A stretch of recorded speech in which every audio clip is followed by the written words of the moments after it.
السلام علیکم محترم ناظرین، آج ہم اس ویڈیو میں حضرت موسیٰ علیہ السلام کے قتل کے منصوبے کو بیان کریں گے کہ کیسے اللہ تعالیٰ نے آپ علیہ السلام کو بچایا اور فرعون کی قوم پر کیسے عذاب بھیجا اور فرعون اور اس کی فوج کو دریا میں کیسے غرق کر دیا۔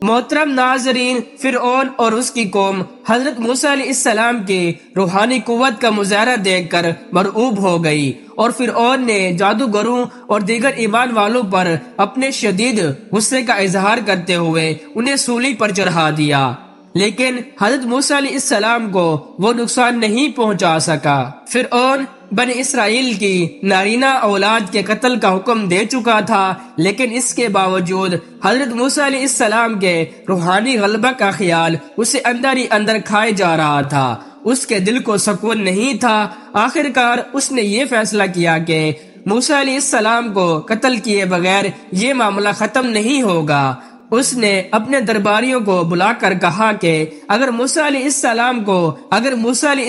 کو ہم نے یوں ہی چھوڑ دیا تو مجھے یہ خوف ہے کہ یہ ایسا تمہارے دین کو بدل دے گا اور مصر میں فساد پھیلائے گا، لہٰذا موسیٰ علیہ السلام کو قتل کر دیا جائے۔ حضرت موسیٰ علیہ السلام کو جیسے ہی فرعون کی سازش کا علم ہوا تو آپ علیہ السلام نے اللہ رب العزت سے ہر متکبر اور ظالم کے ظلم سے نجات کے لیے اللہ تعالیٰ کی پناہ مانگی۔ جس مجلس میں فرعون اور اس کے درباری حضرت موسیٰ علیہ السلام کے قتل کے بارے میں گفتگو کر رہے تھے، اسی مجلس میں فرعون کی قوم میں سے ایک ایسا مومن بھی موجود تھا جو ابھی تک اپنے ایمان کو چھپائے ہوئے تھا۔ اس نے جیسے ہی حضرت موسیٰ علیہ السلام کے قتل کا منصوبہ سنا تو اپنی قوم کو سمجھایا کہ تم ایک ایسے آدمی کو قتل کرنا چاہتے ہو جو صرف یہ کہتا ہے کہ میرا رب اللہ ہے اور اپنی رسالت پر دلائل بھی لے کر آیا ہے۔ اگر وہ جھوٹا ہے تو اس کے جھوٹ کا نقصان اسے ہی پہنچے گا،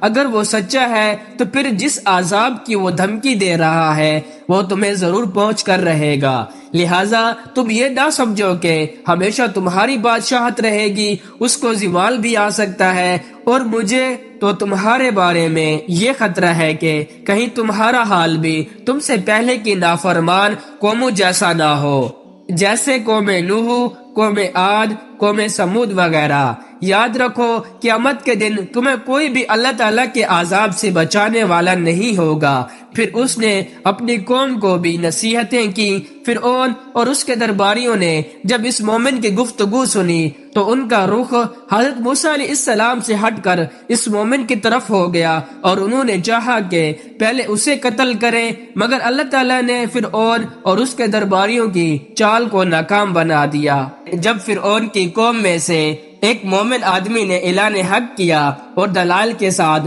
حضرت موسیٰ علیہ السلام کی حمایت میں گفتگو کی تو فرعون کے پاس اس کی باتوں کا کوئی جواب نہیں تھا۔ اس کے باوجود فرعون نے اپنی قوم کو مطمئن کرتے ہوئے کہا کہ میں جو کچھ دیکھ رہا ہوں اسی کے مطابق تمہیں رائے دے رہا ہوں۔ کیا تم دیکھ نہیں رہے ہو کہ مصر کی حکومت میرے ہاتھ میں ہے اور تم یہاں کتنے پرسکون زندگی گزار رہے ہو؟ حقیقت یہ ہے کہ فرعون اپنے دل ہی دل میں یہ جانتا تھا کہ حضرت موسیٰ علیہ السلام اللہ تعالیٰ کے سچے نبی ہیں اور جو کچھ وہ لے کر آئے ہیں یقیناً وہ اللہ تعالیٰ کی طرف سے ہے، لیکن کفر، تکبر اور ظلم و زیادتی کی بنا پر وہ اس کے برعکس گفتگو کرتا رہا، اسی لیے اس کا انجام بھی بہت برا ہوا۔ فرعون ہر وقت اس کوشش میں رہتا تھا کہ کسی نہ کسی طرح حضرت موسیٰ علیہ السلام کو لوگوں کی نظروں سے گرا کر خود ان کی نظروں میں معزز بنے، اس لیے وہ آپ علیہ السلام کو مختلف انداز میں مذاق کا نشانہ بناتا تھا۔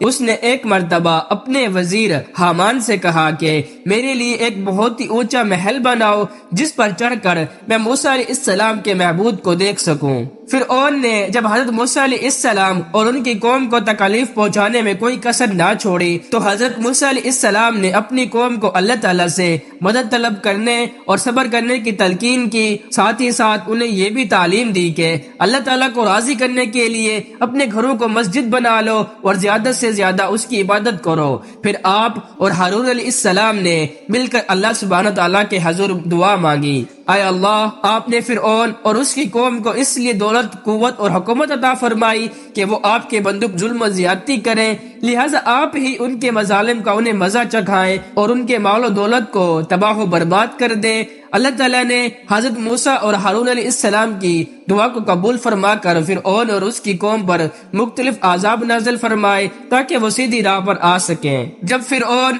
اور اس کی قوم سرکشی میں مبتلا ہو گئی تو اللہ رب العزت نے ان پر عذاب نازل فرمائے۔ سب سے پہلے قحط آیا، فرعون اور اس کی قوم کے باغات میں پھلوں کی کمی ہو گئی، لیکن بجائے اس کے وہ اس سے نصیحت حاصل کرتے، انہوں نے حضرت موسیٰ علیہ السلام پر یہ الزام عائد کر دیا کہ یہ آپ اور آپ کے ساتھیوں کی وجہ سے مصیبت آئی ہے۔ پھر ان پر طوفان آیا، کئی دن تک مسلسل ان پر بارش برستی رہی، قوم فرعون کے گھروں میں پانی جمع ہو گیا، مگر بنی اسرائیل کے گھر اس سے محفوظ رہے۔ پھر ٹڈیوں کا عذاب آیا اور ٹڈیوں نے قبطیوں کے باغات، کھیت اور ہر قسم کی سبز چیزیں چاٹ لی، مگر بنی اسرائیل کا کوئی نقصان نہ ہوا۔ 7 دن تک مسلسل قبطی اس عذاب میں مبتلا رہے۔ پھر جوہوں کا عذاب آیا جو قبطیوں کے خون کو چوس رہی تھی، لوگوں کے لیے کھانا، پینا، سونا اور آرام کرنا مشکل ہو گیا۔ پھر اللہ تعالیٰ نے مینڈکوں کا عذاب نازل کیا، کھانے پینے کی چیزوں میں بھی مینڈک ہی مینڈک نظر آنے لگے۔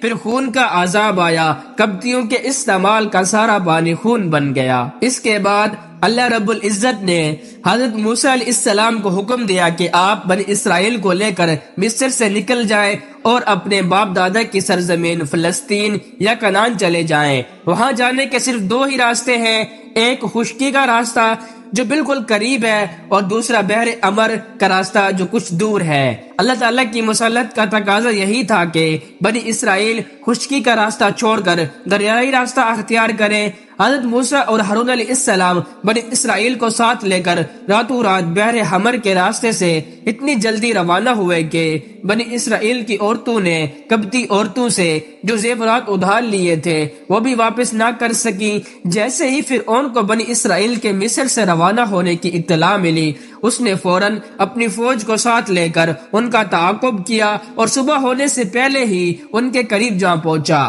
بنی اسرائیل نے جب پیچھے مڑ کر دیکھا کہ فرعون اپنی فوج کو لے کر آ رہا ہے تو وہ گھبرا کر کہنے لگے، اب تو ہم گرفتار ہو جائیں گے، کیونکہ آگے دریا ہے اور پیچھے دشمن کی فوج ہے۔ فرعون اپنے لشکر سمیت جب حضرت موسیٰ علیہ السلام کے قریب پہنچا اور بنی اسرائیل انہیں دیکھ کر پریشان ہو گئے تو اللہ تعالیٰ نے حضرت موسیٰ علیہ السلام کو تسلی دیتے ہوئے فرمایا، تم خوف نہ کھاؤ، اللہ کا وعدہ یقیناً سچا ہے، وہ تمہیں ضرور نجات دے گا۔ پس اپنی لاٹھی کو پانی پر مارو، اس سے دریا میں راستے بن جائیں گے۔ جب آپ علیہ السلام نے اپنی لاٹھی کو پانی پر مارا تو وہ پھٹ کر 12 راستے بن گئے اور ہر 2 راستوں کے درمیان پہاڑوں کی طرح پانی کھڑا ہو گیا۔ حضرت موسیٰ علیہ السلام کے حکم سے بنی اسرائیل ان راستوں پر چل دیے اور دریا سے پار ہو گئے۔ فرعون نے جب یہ دیکھا کہ دریا میں راستے بنے ہوئے ہیں، اس نے اپنی قوم سے کہا، میری کرشمہ سازی دیکھیں کہ دریا نے بھی راستے دے دیے، لہٰذا تم بڑھتے جاؤ اور بنی اسرائیل کو جا کر پکڑ لو۔